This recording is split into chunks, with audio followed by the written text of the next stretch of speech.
ever been fishing? I do it just for fun. You know any fish stories? I've got one. Have you ever been afraid? Sometimes I am. I know a story about a fish, and he was afraid of the water. Can you imagine that? Well, here's how the story goes. The fish who live near you probably spend a lot of their time in a very wet place. You may even find large schools of them in a lake or pond. They like the water very much and look forward to swimming in it with friends after their schools have let out for the day.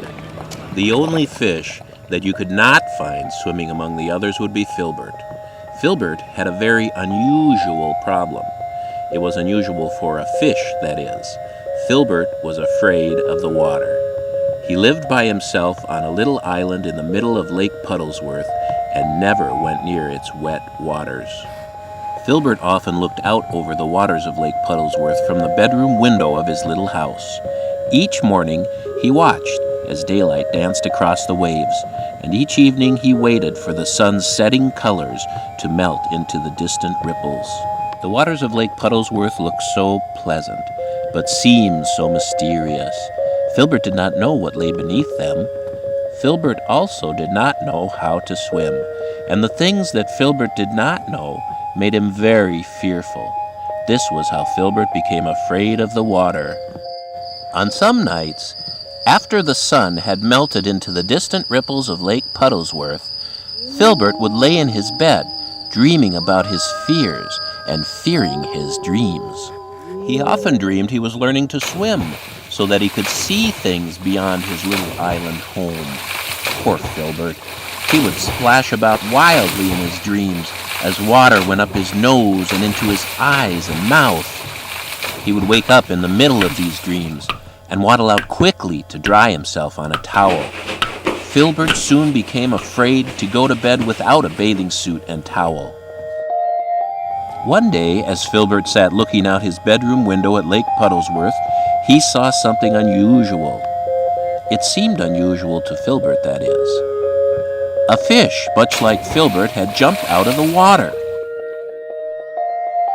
As the other fish splashed back into the water, Filbert remembered how he had splashed about in his dreams and how water went up his nose and into his eyes and mouth.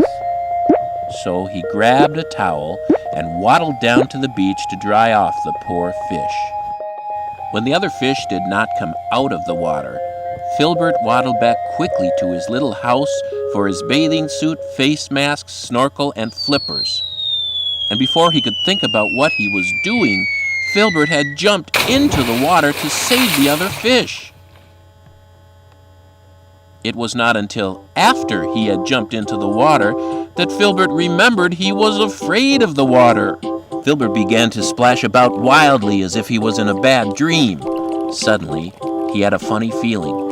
A bubbly giggle tickled his belly, and he looked down to see the other fish that he had jumped into the water to save. The other fish smiled and said to Filbert, "Don't be afraid. I'm a fish just like you, and you can live in the water like me if you will only take off those silly things you are wearing. Won't you come and swim with me?"